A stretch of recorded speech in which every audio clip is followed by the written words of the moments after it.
Bab 241. David menatap Liman juga. Tiba-tiba, Liman mengeluarkan aura yang kuat. Dia kemudian bergerak di depan David dalam sekejap dan meninju yang terakhir. David masih dalam kebingungan saat ini. Semuanya baik-baik saja beberapa detik yang lalu. Kenapa dia tiba-tiba mengambil tindakan? Bahkan jika itu untuk menguji David, dia tidak perlu begitu kejam, kan? Liman begitu kuat sehingga David mengira bahwa jika dia tidak menggunakan kekuatan penuhnya, dia akan terluka parah. Karena itu, dia tidak terlalu peduli. Dia menggunakan semua kekuatannya dan meninju lawan menggunakan pukulan macan hitam dari 8 tinju ekstremitas dalam pikirannya. Berdebar, sebuah suara besar bergema di seluruh halaman yang juga tampaknya memiliki auman harimau pada intinya. David merasakan kekuatan besar datang padanya dan tubuhnya tanpa sadar tersandung belasan meter ke belakang. Kekuatan itu akhirnya mereda ketika dia bersandar di pohon besar, tetapi tangannya mulai terasa sakit. Apakah orang tua ini sakit kepala? Brengsek. Jika bukan karena reaksi cepatnya barusan, atau jika dia tidak meningkatkan kekuatannya sebelum ini, dia akan terluka parah oleh pukulan ini bahkan jika itu tidak membunuhnya. Ini bukan ujian. Dia jelas mencoba untuk mengambil nyawa David. Namun, David tidak berani mengatakan ini dengan lantang dan hanya bisa memikirkannya di dalam hatinya. Bukankah David akan mencari masalah jika dia membuat marah pihak lain, menyebabkan dia meninju David lagi? Jelas, meskipun kekuatannya telah meningkat, dia bukan lawan orang tua ini. Dia yang melarikan diri hidup untuk bertarung di hari lain. Ditambah lagi, dia tidak percaya bahwa pihak lain benar-benar ingin membunuhnya. Lagi pula, tidak ada alasan bagi Liman untuk melakukannya sama sekali.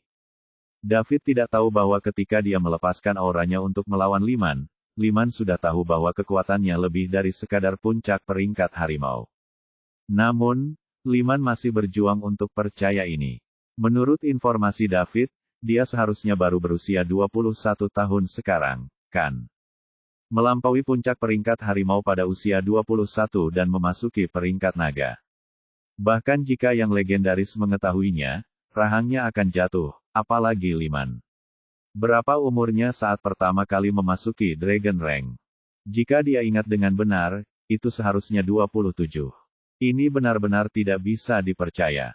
Dia benar-benar bertemu dengan bakat yang sebanding dengan yang legendaris. Dilihat dari penampilannya saat ini, David mungkin lebih berbakat daripada yang legendaris. Ini adalah keberuntungannya, dan juga keberuntungan Summerland. Namun, dia belum bisa membocorkan informasi ini. Bahkan jika David sudah menjadi master dari Dragon Rank, menurut pendapat Liman, dia masih belum sepenuhnya dewasa. Begitu debu mereda, David sangat merasakan keributan di sekitar halaman. Saat itulah Liman angkat bicara. Semuanya, bubarkan. Semuanya baik-baik saja di sini. Dengan itu, suara di sekitarnya perlahan menghilang. Ini memang tempat di mana Kaisar tinggal, sangat dijaga ketat. David kembali sadar dan menyadari bahwa Liman sedang menatap lurus ke arahnya. Dia tampak seperti sedang menatap kecantikan telanjang. Batuk-batuk. Pak, apakah saya lulus? David bertanya. Apakah kamu benar-benar baru berusia 21 tahun? Liman tidak menjawab David, melainkan mengajukan pertanyaan. Ya, saya akan segera berusia 22 tahun, jawab David. Haha, bagus. Thompson memberi saya hadiah yang sangat besar. Liman tertawa terbahak-bahak dan berkata. Bab 242. 2 jam kemudian, David kembali ke Starry Night Hotel dengan pengemudi setengah baya sekali lagi mengirimnya kembali. Dia sekarang menjadi anggota resmi tim Satuan Tugas Khusus A dan tidak lagi menjadi anggota cadangan. Awalnya, David belum siap menjadi anggota resmi untuk saat ini karena dia tahu bahwa begitu dia menjadi anggota resmi, dia harus menerima pengaturan organisasi dan pergi misi. Saat ini, dia belum punya waktu untuk melakukan hal-hal seperti itu. Namun, Liman mengatakan bahwa David bisa mendapatkan perlakuan khusus dan menikmati hak-hak anggota resmi. Selain itu, dia tidak perlu menerima misi apapun untuk saat ini. Baru setelah ini David setuju. Ada pertemuan besar dalam status antara anggota resmi dan anggota cadangan. Manfaat paling mendasar adalah bahwa anggota resmi memiliki hak untuk memobilisasi pasukan lokal sementara anggota cadangan tidak. Seseorang tidak boleh meremehkan keduanya. Contoh paling sederhana adalah ketika David berada di Springfield, proyek East League International semuanya mengundang dan ditunda karena berbagai alasan. Jika David adalah anggota resmi tim Satuan Tugas Khusus A, selama dia menemukan Menteri Kabinet Springfield dan mengungkapkan identitasnya, tidak ada seorang pun di Springfield yang berani membuat masalah baginya. Bahkan dalam kondisi khusus, Menteri Kabinet Springfield harus mematuhi pengaturannya. Itu hak anggota resmi tim Satgas A. Mereka memiliki izin untuk meminta kerja sama pasukan lokal ketika mereka melakukan tugas mereka, yang merupakan hak yang diberikan kepada mereka oleh negara. Jadi, jika seseorang menampilkan identitas mereka saja, identitas David sudah lebih tinggi dari Menteri Kabinet Provinsi di negara itu dan juga Menteri Kabinet Springfield dan Capital City, dua kota metropolitan internasional. Ada 66 provinsi dan 2 kota metropolitan internasional di negara itu, jadi itu berarti akan ada 68 menteri kabinet. Namun, berapa banyak anggota resmi Satgas Tim A ada di sana? Ke provinsi manapun pejabat Satgas khusus Tim A pergi, jika identitas mereka terungkap, mereka akan menjadi tamu kehormatan menteri kabinet masing-masing, dan tidak ada yang berani menyinggung mereka. Ini karena mereka tidak hanya kuat, tetapi dalam kondisi tertentu, mereka memiliki hak untuk membunuh terlebih dahulu sebelum mengajukan pertanyaan. Otoritas ini saja tidak ada bandingannya dengan yang lain. Setelah David kembali ke hotel, dia menghubungi orang-orang dari Falcon.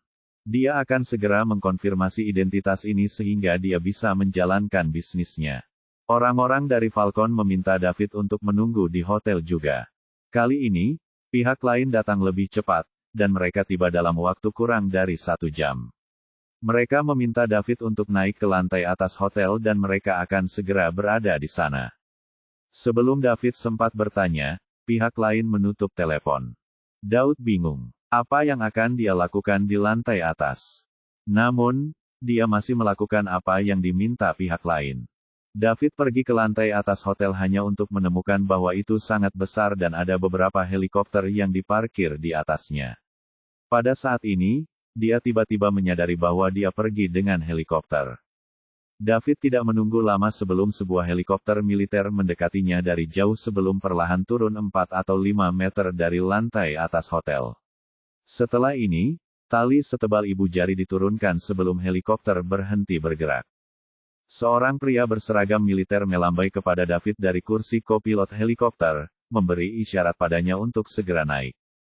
David kemudian melangkah maju, meraih tali, dan dengan sedikit kekuatan, naik ke helikopter. Setelah masuk ke dalam helikopter, pintu tertutup secara otomatis dan kendaraan terbang ke jarak jauh. Hanya ada 3 orang di dalam helikopter. 2 orang berada di kokpit sementara David adalah satu-satunya yang duduk di belakang. Bab 243. David duduk di helikopter sambil melihat keluar jendela untuk melihat pemandangan ibu kota. Itu layak disebut sebagai kota metropolitan internasional nomor 1 di dunia. Kota provinsi seperti kota sungai tidak dapat dibandingkan dengan tingkat hiruk-pikuk tempat ini. Helikopter secara bertahap menjauh dari keramaian dan hiruk-pikuk kota dan memasuki hutan yang sunyi. Setelah beberapa menit, sebuah palang merah muncul di hutan. Helikopter kemudian perlahan turun beberapa meter di atas palang merah sebelum pintu terbuka. David tahu bahwa mereka meminta untuk langsung melompat keluar. Ketika dia berjalan ke pintu dan melihat jarak sekitar 2 lantai ke tanah, dia benar-benar merasa sedikit takut. Meskipun kekuatannya telah meningkat pesat, sejujurnya, dia masih memiliki sedikit kesadaran akan kekuatan itu sendiri. Misalnya, dia tidak mengetahui sesuatu yang sederhana seperti seberapa cepat dia bisa bergerak, seberapa kuat dia, atau seberapa tinggi dia bisa melompat. Dia sama sekali tidak memiliki pemahaman yang jelas tentang hal-hal ini. Ini semua dihasilkan dari peningkatan cepat dalam kekuatan. Lagi pula, dia hanya membutuhkan lebih dari 1 bulan untuk beralih dari orang biasa menjadi master dari Dragon Rank. Jika orang lain mengetahui hal ini, mereka pasti akan memotongnya untuk menelitinya. Bagaimanapun, orang tercepat untuk mencapai peringkat naga sebelum dia membutuhkan waktu 27 tahun. Orang itu juga dikenal sebagai jenius yang tak tertandingi sekali dalam satu abad. David memusatkan kekuatannya pada kakinya, maju satu langkah, dan melompat dari helikopter. Setelah beberapa detik, dia mendarat dengan kuat di tanah. David memeriksa dirinya sendiri dan menyadari bahwa dia tidak merasa tidak nyaman. Berat seluruh tubuhnya akan berada di kakinya jika dia melompat dari ketinggian seperti itu. Jika dia adalah orang biasa, kakinya pasti tidak akan mampu menahan kekuatan sebesar itu dan pasti akan patah. Namun, telapak kaki dan kakinya hanya sedikit mati rasa sementara rasa mati menghilang setelah beberapa detik.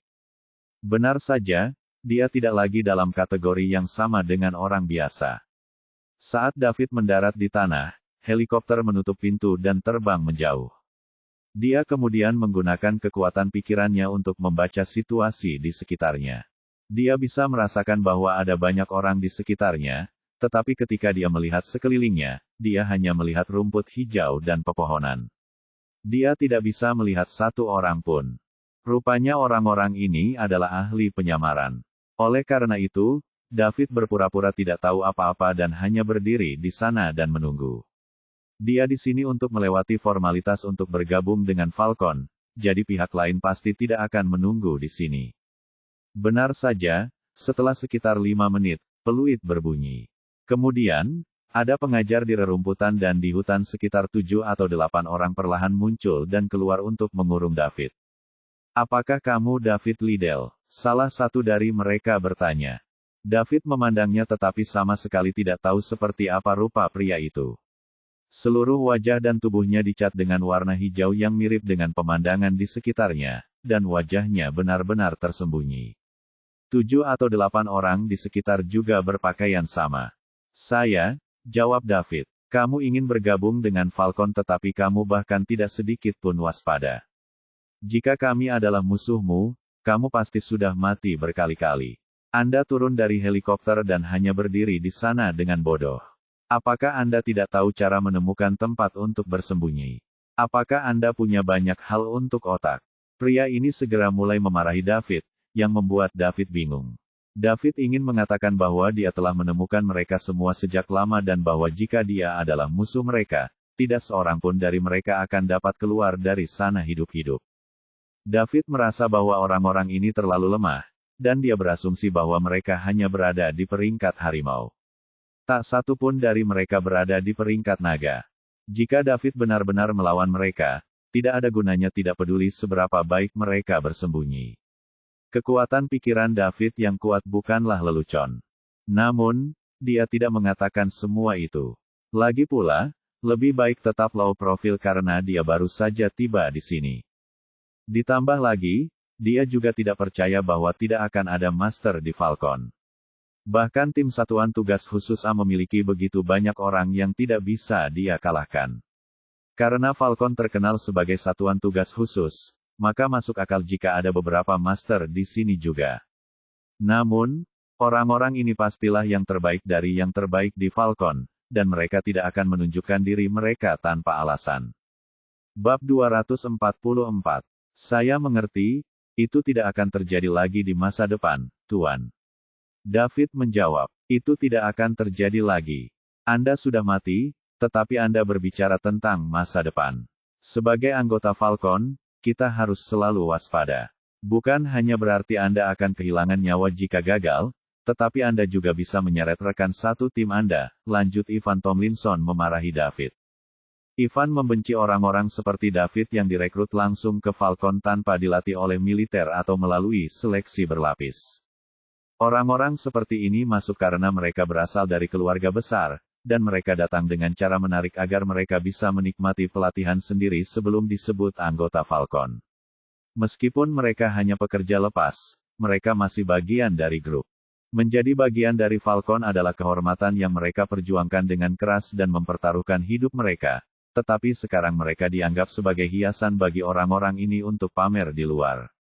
Jadi, ketika dia menerima perintah dari atasannya untuk menjemput seorang rekrutan khusus bernama David Liddell, dia memutuskan untuk segera menunjukkan kekuatannya kepada David. Bahkan jika dia tahu dia tidak akan mengubah apapun atau menghentikan David, setidaknya dia bisa membalaskan dendam anak buahnya yang telah mengorbankan hidup mereka untuk melindungi orang-orang seperti ini. Pak, saya di sini untuk melewati formalitas, bukan untuk mendengarkan teguran Anda. Jika Anda ingin melakukannya, maka lakukanlah.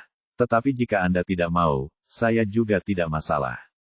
Aku tidak punya waktu untuk mendengarkan omelanmu di sini, kata David dengan marah. David memang sedikit marah.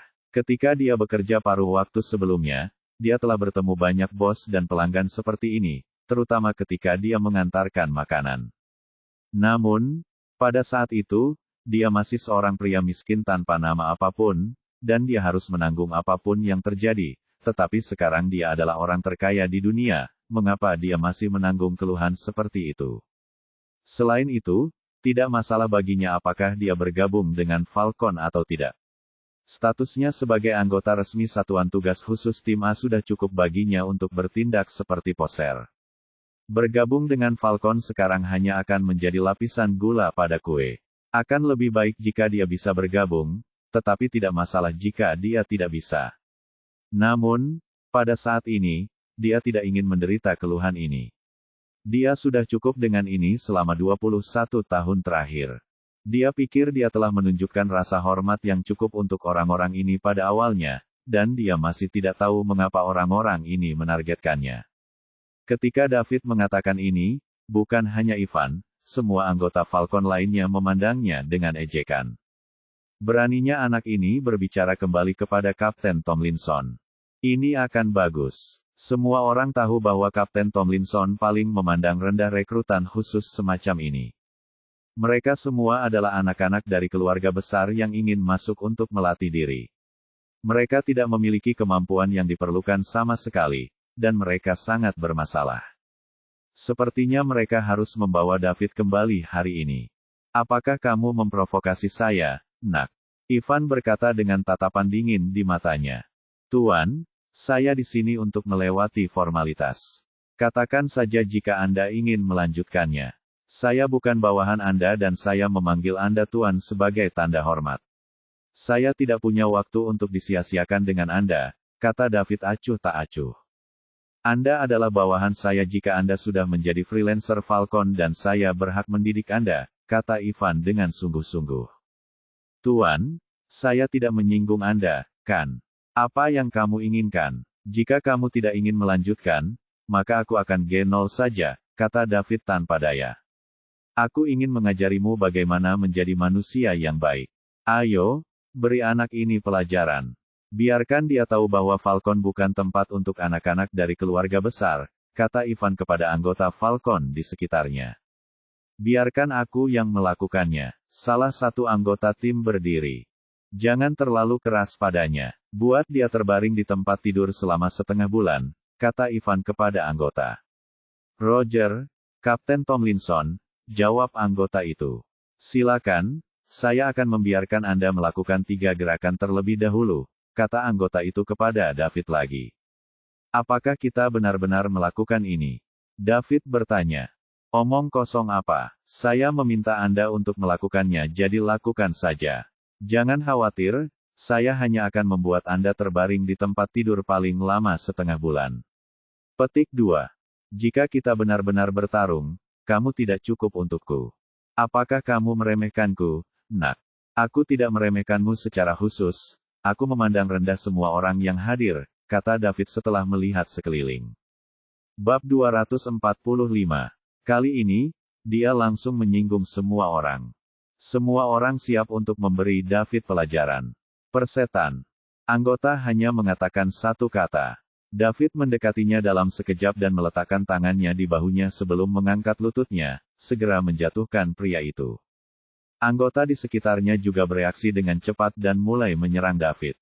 Namun, kekuatan pikiran David terlalu besar. Dia menutupnya untuk menghindari pukulan dan siku sebelum mengalahkan yang lain. Meskipun anggota ini sangat cepat, tidak ada yang bisa memukul David. Ini adalah efek dari kekuatan pikiran. Itu bisa membantu David secara akurat memahami serangan lawan, dan kemudian dengan cerdik menghindarinya sebelum melakukan serangan balik. Hampir semua orang yang dia temui akan kehilangan kekuatan pertarungan mereka dalam sekejap. Tentu saja, dia tahu kapan harus berhenti. Orang-orang ini hanya akan kehilangan kekuatan pertarungan mereka untuk sementara. Dia menghindari pukulan lain setelah membungkuk sedikit. Dia kemudian memaksakan dan mengerahkan beberapa kekuatan, dengan keterampilan yang menghasilkan kekuatan dari Mountain Lion di Eight Extremities Fist, dia langsung menabrak Kapten Ivan. Gedebuk. Ivan hanya merasakan kekuatan besar mendekatinya sebelum tubuhnya terbang kembali 7 atau 8 meter dan jatuh ke tanah. Jika bukan karena fakta bahwa dia juga seorang master dari peringkat harimau dan memiliki tubuh yang kuat, pukulan David setidaknya akan melukainya secara serius, atau bahkan melumpuhkannya. Di titik ini, 8 anggota tim Falcon dan Kapten musnah mereka. Tidak ada yang bisa bangun sementara David adalah satu-satunya yang tersisa berdiri di tengah. Harus dikatakan bahwa anggota Falcon sangat terlatih. Bahkan jika mereka semua terbaring di tanah dan tubuh mereka sangat kesakitan, tidak ada yang mengeluarkan suara. Namun, mereka sekarang menatap David dengan sedikit ketakutan dan kekaguman. Orang-orang dengan kekuatan besar akan dihormati kemanapun mereka pergi. David melihat sekeliling pada anggota yang berada di tanah dan sedikit melonggarkan kepalanya. Orang-orang ini terlalu lemah. Hampir semuanya adalah pemula di peringkat harimau. Kapten yang baru saja menegurnya sedikit lebih kuat, tetapi dia tidak terlalu kuat. Dia bahkan bukan seorang ranker harimau puncak. Kali ini, dia bertarung sambil menekan kekuatan karena takut menghancurkan orang-orang ini jika dia menggunakan kekuatan penuhnya. Ini tidak menyenangkan sama sekali. David tidak tahu bahwa adegan dia melawan tim Falcon sedang ditonton oleh seseorang dari semua sudut. Tidak jauh dari mereka, di markas rahasia. Seorang pria tua dan seorang pria parubaya sedang menonton adegan David melawan anggota Falcon. Bagaimana keadaannya? Orang tua itu bertanya. Dia sangat kuat, jawab pria parubaya itu. Suruh seseorang dari tim Vulture untuk mengujinya sehingga dia tidak akan berpikir bahwa tidak ada anggota yang kuat di Falcon, kata lelaki tua itu. Jelas, dia telah melihat David menenangkan kepalanya. Baiklah, setelah pria parubaya mengatakan itu, dia mengeluarkan walkie-talkie dan berkata, Vulture 9, masuk. Setelah dia mengatakan itu, sebuah suara datang dari walkie-talkie. Herring 9, baiklah. Mohon sarannya. Pergi ke situs menemukan nomor untuk mengambil seorang pemula bernama David Liddell.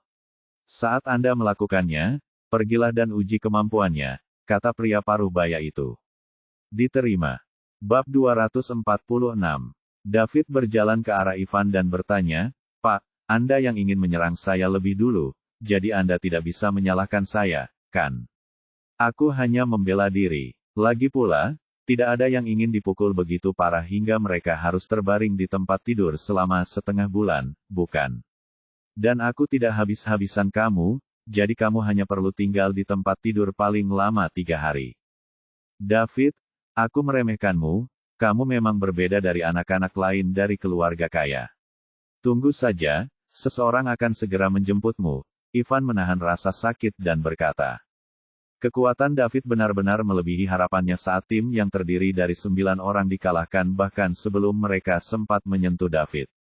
Meskipun kekuatan tim mereka hanya rata-rata di Falcon, para anggota dipilih melalui beberapa level.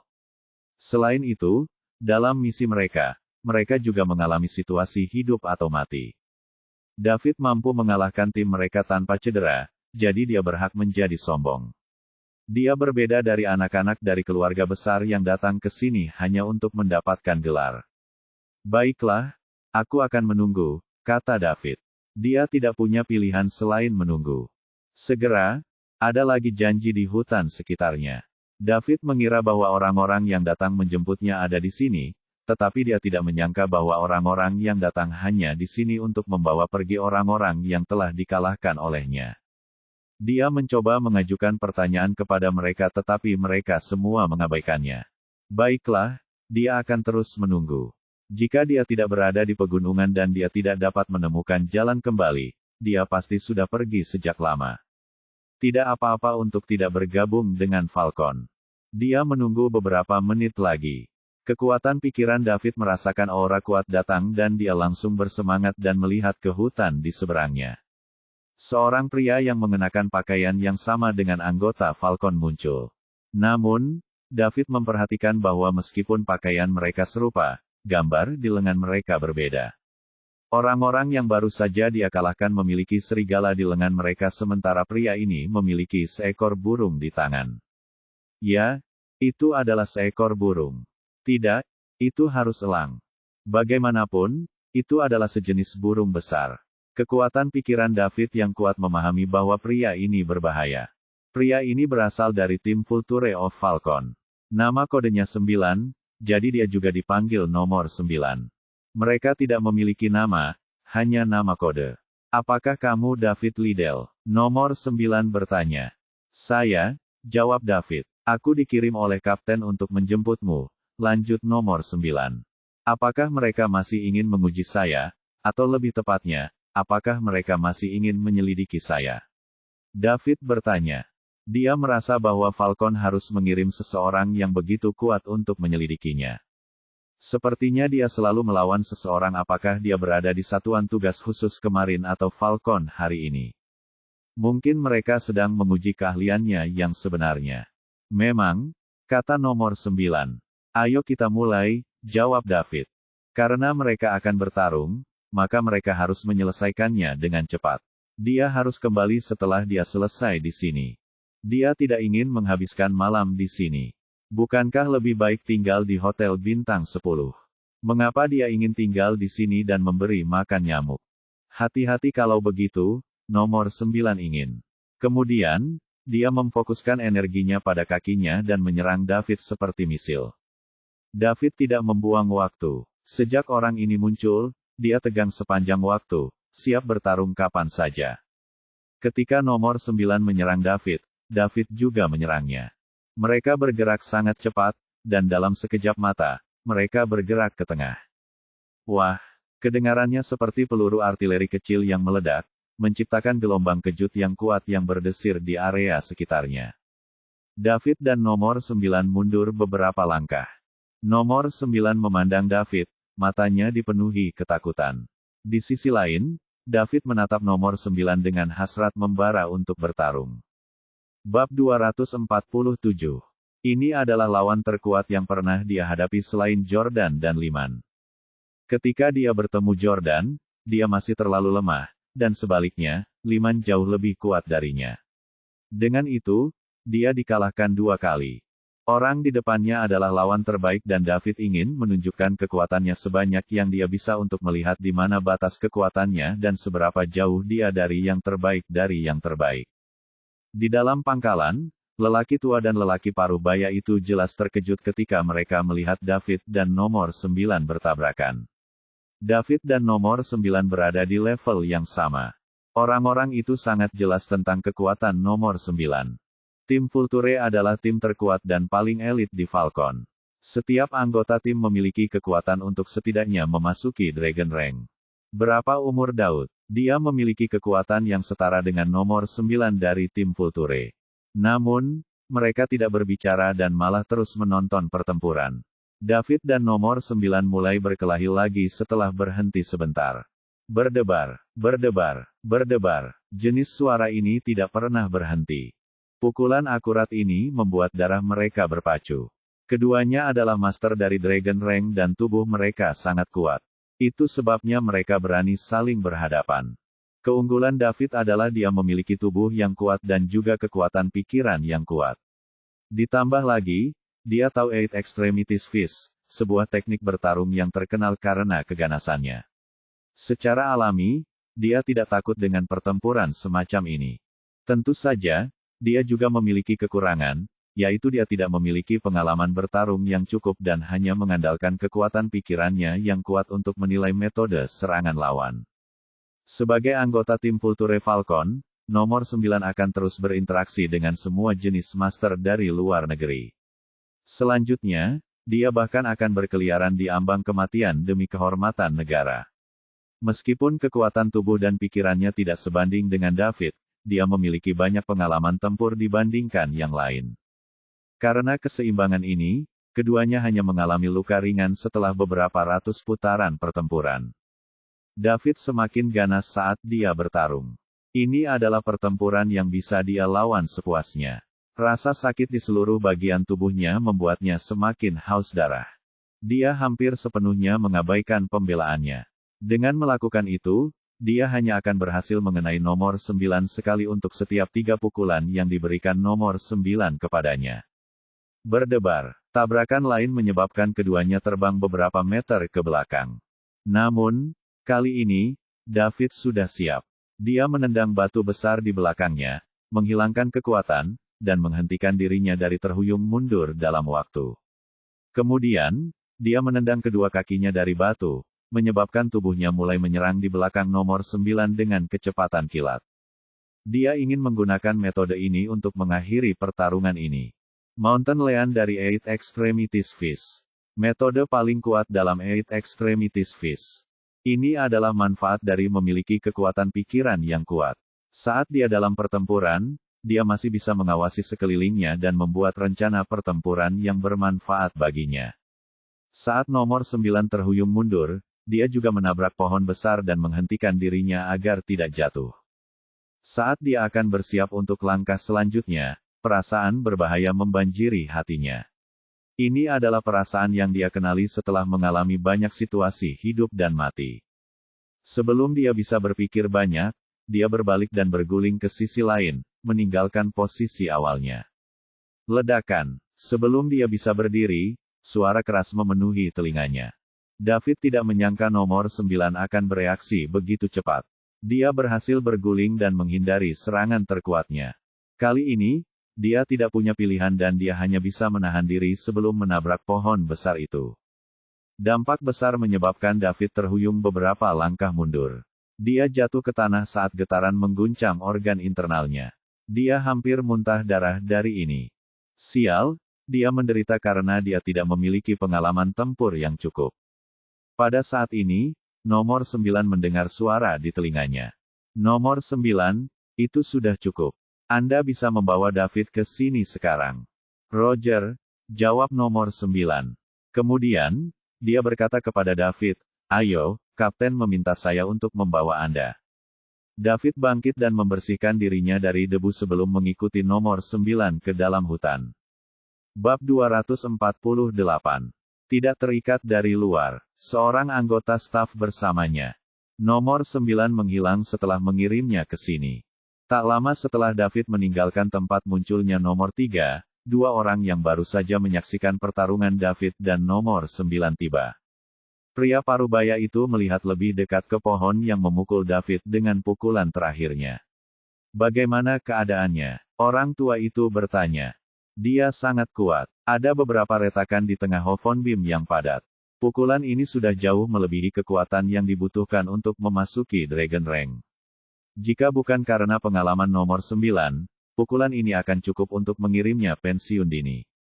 Kita harus menjaga David, potensinya terlalu besar, seru pria parubaya itu dengan penuh kekaguman. Saya tahu, David tampaknya tidak berpengalaman dalam pertempuran, dan dia tidak dapat mengendalikan kekuatannya sendiri dengan baik. Jika tidak, dia tidak akan secara membabi buta mencoba memberikan pukulan terakhir. Memang, ini adalah satu-satunya cara untuk menunjukkan potensinya. Usianya belum genap 22 tahun. Jika dia terus mengasah keterampilannya, dia mungkin bisa menembus langkah itu di masa depan dan menjadi pelindung negara kita yang lain. Suara pria parubaya itu terdengar sedikit bersemangat. Apakah Anda mendapatkan file David? Suara lelaki tua itu bergetar. Jelas, apa yang dikatakan pria parubaya itu juga membuatnya sedikit bersemangat.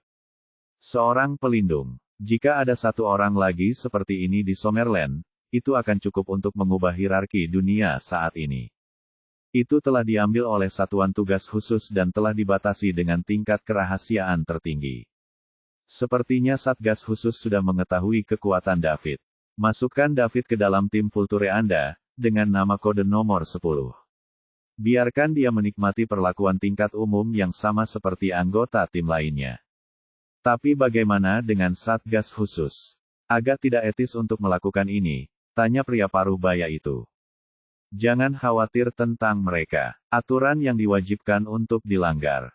Ketika saatnya tiba, yang paling buruk kita hanya akan memperebutkan David, kata lelaki tua itu.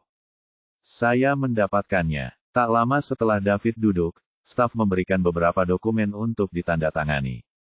Dia menandatanganinya tanpa melihat. Setelah menandatangani, seorang pria paruh baya masuk. David, selamat datang di Falcon dan tim Vulture. Saya Kapten tim Vulture, Lucas Brown, kata pria paruh baya itu kepada David. Halo, Kapten Brown, David juga segera bangkit dan berkata dengan sopan. Kapten Brown memberi David rasa bahaya yang kuat. Ini adalah level karakter Liman lainnya. Kamu akan menjadi anggota tim Vulture di masa depan, dengan kode nama nomor 10. Karena kamu masih pelajar, kamu tidak perlu pergi misi untuk saat ini, kata pria paruh baya itu lagi. Kapten Brown, aku hanya seorang pekerja lepas. Jadi, kecuali ada keadaan khusus, aku tidak perlu pergi misi, kan? Tanya David curiga. Ini adalah apa yang dia tahu. Seorang freelancer umumnya tidak perlu melakukan misi yang ditugaskan oleh organisasi. Itu sebabnya dia bisa bergabung dengan Falcon dan satuan tugas khusus pada saat yang bersamaan. Siapa yang bilang? Surat yang baru saja kamu tanda tangani dengan jelas menyatakan bahwa kamu bergabung dengan Falcon secara sukarela untuk menjadi anggota resmi tim Vulture dan mendedikasikan hidupmu untuk tanah air, tetapi karena kamu masih belajar, kamu tidak harus pergi misi, kata Lucas dengan sebuah senyuman. Daud, dia tahu dia telah dibodohi. Tidak heran staf baru saja meminta untuk menandatangani dengan cepat. Sepertinya ada sesuatu yang mencurigakan terjadi. Namun, Kapten Brown, saya sudah menjadi anggota resmi tim Satuan Tugas Khusus A. Apakah tidak akan ada konflik jika saya bergabung dengan Falcon sebagai anggota resmi? Kata David tak berdaya. Tidak apa-apa. Ketika saatnya tiba, kami hanya akan membiarkan Kapten Kepala berbicara dengan pemimpin tim kepala mereka. Lakukan saja apa yang harus Anda lakukan. Lagi pula, Anda tidak perlu melakukan misi. Tidak baik untuk menikmati perlakuan yang sama dengan gelar barumu untuk saat ini. Lucas bertanya. Baik-baik saja. Karena Lucas mengatakan itu, David baik-baik saja dengan itu. Dia tidak perlu pergi misi untuk salah satu dari mereka pula. Itu bagus untuk memiliki identitas lain untuk melindungi dirinya sendiri juga. Siapa yang berani memaksakan diri ketika dia menggunakan poin mewahnya untuk meningkatkan kekuatan menjadi orang yang paling tak terkalahkan di dunia? Selanjutnya Lucas menjelaskan dasar-dasar Falcon dan tim Vulture kepada David. Dia juga diberi mandat untuk mewakili Falcon. Pada saat David kembali ke Starry Night Hotel, hari sudah malam. Pada hari ini, dia benar-benar memahami sifat dari dua organisasi besar. Satu akan bertanggung jawab untuk urusan dalam negeri sementara yang lain bertanggung jawab untuk urusan di luar negeri. Satgas khusus bertujuan seniman bela diri dalam negeri yang mengganggu hukum negara untuk mencegah mereka melakukan kejahatan dan membahayakan masyarakat. Tim A adalah eksistensi paling elit di satuan tugas khusus karena masing-masing anggota setidaknya memiliki kekuatan untuk memasuki peringkat naga. Sementara itu, Falcon menargetkan orang-orang dari luar negeri yang masuk ke dalam negeri untuk mencuri informasi, atau tentara bayaran dari luar negeri yang masuk ke dalam negeri untuk menjalankan misi. Keberadaan tim Vulture di Falcon setara dengan keberadaan tim A di Satuan Tugas Khusus. Mereka adalah yang terbaik dari yang terbaik, dan mereka semua akan memiliki kekuatan Dragon Ranker. Mengapa Falcon disebut Falcon? Itu karena ada negara lain yang menentang Summerland, dan itu disebut Falconia. Kedua negara tidak pernah mengadakan perang besar, tetapi mereka selalu terlibat dalam perang skala kecil yang jumlahnya tidak terhitung untuk menyelidiki satu sama lain. Keberadaan Falcon adalah untuk melawan Falconia tim perburuan Sommer. Kedua tim ini seperti musuh bebuyutan. Itu bisa dilihat dari nama mereka. Satu disebut Falcon dan satu lagi disebut tim berburu Sommer. Perang skala kecil terjadi hampir setiap hari di perbatasan kedua negara. David melihat dua kartu identitas yang tergeletak di atas meja. Satu mewakili identitasnya sebagai anggota resmi di tim Satgas Khusus A. Dengan kartu ini, dia bisa memanfaatkan kekuatan lokal untuk mendapatkan keuntungannya sendiri dalam keadaan khusus tertentu. Selama dia menunjukkan kartu ini, menteri kabinet dari semua provinsi perlu mendengarkannya, yang membuatnya sangat kuat. Hanya ada 11 anggota tim A termasuk dirinya yang memegang kartu identitas semacam ini di Satgas Khusus. Jordan yang ditemuinya di rumah keluarga Luther adalah salah satunya. Yang lainnya adalah kartu identitas anggota resmi tim Vulture of Falcon. Kartu ini tidak kalah dengan kartu sebelumnya. Dia bisa menggerakkan pasukan dimanapun dia berada jika dia menunjukkan ini. Bahkan ada lebih sedikit orang di tim Vulture dibandingkan dengan satuan tugas khusus tim A, karena hanya ada 10 orang termasuk dirinya. Di sini, nama kodenya adalah nomor 10. Berbicara secara logistik, identitas ganda David tidak pernah bisa muncul pada orang yang sama. Namun karena David memiliki potensi yang sangat besar, kedua organisasi tersebut tidak mau memberikan David kepada pihak lain, yang berakibat pada situasi ini. Dia bisa melakukan apapun yang dia inginkan di Summerland dengan salah satu dari identitas itu selama dia tidak berkembang di suatu negara, apalagi ketika dia memiliki keduanya. Dengan dua identitas gabungan, tidak berlebihan untuk mengatakan bahwa bahkan jika David menghabiskan $1 triliun sekarang, tidak ada yang berani melakukan apapun padanya jika dia menunjukkan identitasnya kepada mereka. Bab 249. Setelah David memahami sepenuhnya pentingnya dua identitas, dia merasa bahwa dia benar-benar telah berubah.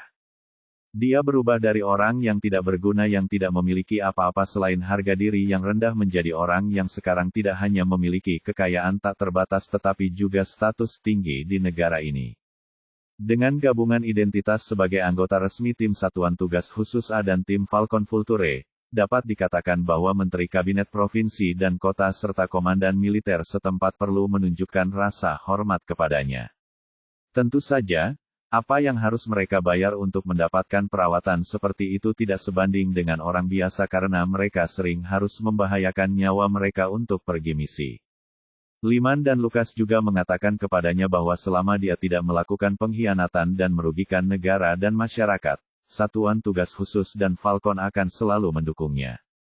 Bagaimanapun, negaralah yang mendukung Satuan Tugas Khusus dan Falcon. Karena negara mendukungnya, dia juga bisa memulai membuat rencana sendiri dan menghabiskan uang gila untuk mendapatkan poin mewah. Semua yang dia miliki saat ini didasarkan pada kekuatan. Jika dia tidak memiliki kekuatan, apakah Lyman dan Lucas akan sangat menghargainya? Tentu saja tidak. Meskipun David tidak mengetahui posisinya dengan baik karena kekuatannya meningkat terlalu cepat, dia memiliki kekuatan pikiran yang kuat dan dia bisa merasakan bahwa Lyman dan Lucas sedang menyaksikan dengan kekaguman dan kegembiraan yang tak ada habisnya. Ini, dikombinasikan dengan fakta bahwa Lucas ingin dimasukkan ke dalam tim Vulture bahkan jika itu berarti membodohinya, membuktikan bahwa dia memiliki nilai yang besar. Pada kenyataannya, niat awal David hanya untuk bergabung dengan dua organisasi besar dan menjadi pekerja lepas. Perbedaan antara pekerja lepas dan anggota resmi tim elit tidak kecil bahkan, tidak berlebihan untuk mengatakan bahwa dunia mereka berbeda. Namun, dia mendapatkan kekuatan dari poin mewah, jadi yang perlu dia lakukan saat ini adalah mendapatkan lebih banyak poin untuk meningkatkan kekuatan. Meskipun dia sangat kuat, itu jauh dari cukup. Setidaknya, dia jauh lebih rendah dari Lucas dan Lyman. Dia tidak bisa bersantai selama ada seseorang yang lebih kuat darinya. Ketika dia meningkatkan kekuatan ke titik di mana tidak ada yang lebih kuat darinya, maka David bisa sedikit rileks. Ketika itu terjadi, dia akan menghabiskan uang secara boros di ibu kota.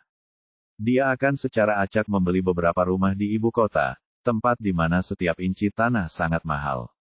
Pada saat itu, kemewahannya akan meningkat secara eksponensial. Selain itu, Pearl membuat poin lebih mewah untuknya di Springfield. Jadi, dia percaya bahwa dia bisa meningkatkan kekuatan pikirannya juga dengan segera. Ketika saatnya tiba, keterampilannya akan naik level juga. Sementara David merencanakan langkah selanjutnya di dalam ruangan, di dalam rumah mewah di ibu kota, Zachary sibuk mengetik alamat web khusus di komputer di dalam ruangan. Dia menyia-nyiakan banyak usaha untuk mendapatkan alamat itu. Selain itu, dia hanya bisa menggunakannya untuk 1 hari, setelah itu, alamat ini tidak valid. Setelah memasuki situs web, dia memposting pesan. Hadiah 500 juta untuk membunuh seorang ranker harimau puncak. Lokasi, ibu kota di Summerland. Setelah dia mengirimkannya, Zachary menunggu dengan tenang. Situs web khusus yang dia masuki berada di web gelap, sisi bawah tanah internet. Ada semua jenis transaksi yang terjadi di sini. Itu semua jenis pembunuhan atau kehamilan, sementara hadiah yang ditawarkan akan sangat besar. Orang-orang yang akan memposting misi di web gelap seringkali memiliki identitas yang luar biasa dalam kenyataan. Ada kemungkinan bagi mereka untuk menjadi pemimpin politik penting suatu negara, pewaris konsorsium, atau anak-anak dari keluarga bangsawan. Namun, mereka akan menyamar sehingga tidak ada yang tahu siapa mereka sebenarnya. Sementara itu, orang-orang yang menerima misi adalah kelompok tentara bayaran yang berada di urutan teratas di dunia bawah tanah atau pembunuh super yang lebih suka bekerja sendiri. Setelah misi diterima, majikan akan mengirimkan uang ke rekening yang ditunjuk di platform. Ketika kedua belah pihak mengkonfirmasi bahwa misi telah selesai, platform akan mengambil komisi dan kemudian mentransfer sisa uang kepada orang yang menyelesaikan misi. Bab 250. Jika misi gagal, uang akan dikembalikan ke majikan secara penuh. Majikan dan orang yang menjalankan misi tidak akan bertemu sepanjang waktu, dan mereka tidak akan berhubungan. Dengan cara ini, identitas majikan akan lebih terlindungi. Sejak pembentukan web gelap, kegagalan misi tidak pernah terlalu mempengaruhi majikan. Oleh karena itu, popularitas web gelap semakin meningkat pesat. Saat ini, web gelap telah menjadi tempat yang menyediakan banyak tentara bayaran dan pembunuh bayaran. Juga, itu akan memberi peringkat pada kelompok tentara bayaran dan pembunuh menurut tingkat kesulitan misi dan penyelesaiannya. Orang-orang yang bisa mencapai peringkat teratas adalah orang-orang yang sangat terkenal di dunia bawah tanah. Adapun web gelap itu sendiri, semua negara bersikeras untuk menghapusnya. Pemimpin politik penting suatu negara dapat dibunuh kapan saja karena keberadaannya. Namun, itu tidak bisa membantu. Alamat web gelap tampaknya berubah setiap hari, dan dikelola oleh peretas terbaik di dunia, sehingga tidak mungkin untuk menghapusnya sepenuhnya. Dengan demikian, web gelap semakin kuat dari hari ke hari. Zachary diperingatkan oleh Temen Stan bahwa pengangkatan 10 tahun sudah dekat, dan dia seharusnya tidak mendapat masalah untuk saat ini. Dia tidak berani melawan Stan dengan berani, tetapi dia tidak mau membiarkan David lolos begitu saja. Oleh karena itu, kedatangan David di ibu kota akan menjadi waktu yang tepat untuk menyerang. Dia memutuskan untuk memposting misi di web gelap sebagai majikan sehingga dia bisa mendapatkan pembunuh terkenal sekutu internasional untuk menyingkirkan David. Akan lebih baik jika itu berhasil. Bahkan jika gagal, dia tidak akan terpengaruh terlalu buruk. Setelah menunggu beberapa lama, tidak ada respon dari Dark Web yang berarti tidak ada yang menerima misinya. Dia sedikit bingung. Dari apa yang dia tahu, harga untuk membunuh seorang ranker harimau puncak akan menelan biaya sekitar 300 juta dolar dan dia telah menaikkan harganya menjadi 500 juta dolar. Berbicara secara logis, misi yang menawarkan hadiah hampir 2 kali lipat akan segera diterima di web gelap. Dia ingin itu diterima secepat mungkin, itulah sebabnya dia meningkatkan hadiahnya begitu banyak. Dia tidak menyangka bahwa tidak ada yang akan menerimanya bahkan setelah hampir 1 jam. Apa yang salah? Zakaria bingung. Ini adalah pertama kalinya dia memposting misi di web gelap. Apa yang tidak diketahui Zakaria adalah bahwa tidak hanya kemampuan target yang berperan dalam pembunuhan, identitas dan lokasi mereka juga dipertimbangkan. Aspek-aspek ini memainkan peran besar. Misalnya, ketika sampai pada pembunuhan seorang ranker harimau puncak, akan ada perbedaan besar antara orang yang hanya seorang individu tanpa kekuatan yang mendukung mereka dan orang yang merupakan pewaris keluarga besar. Harganya bahkan mungkin 10 kali lebih tinggi dalam kasus kedua. Apa yang diposting Zachary hanyalah sebuah nama tanpa informasi pribadi. Selain itu, lokasinya juga ibu kota di Summerland, yang dianggap terlarang oleh tentara bayaran dan pembunuh. Semua orang tahu bahwa Summerland memiliki organisasi khusus untuk menargetkan tentara bayaran dari luar negeri seperti mereka. Assassin yang bekerja sendiri sedikit lebih baik karena target mereka lebih kecil. Beberapa yang lebih berani akan berani datang tetapi kebanyakan dari mereka tidak akan bisa kembali. Tidak banyak yang berhasil menyelesaikan misi mereka di sini. Tentara bayaran bahkan lebih buruk. Mereka tidak mau menerima misi di Summerland karena mereka akan pergi misi dalam kelompok. Kadang-kadang, mereka bahkan pergi dalam kelompok lebih dari 10. Mereka akan mudah terlihat di Summerland, dan itu terlalu berbahaya. Oleh karena itu hampir tidak pernah sepadan. Oleh karena itu, akan aneh jika seseorang menerima misi Zakari. Orang-orang ini tidak idiot. Mereka masih harus tetap hidup untuk menghabiskan uang, bukan? Karena ini, 500 juta tidak layak bagi mereka untuk mengambil risiko datang ke tanah terlarang seperti Summerland.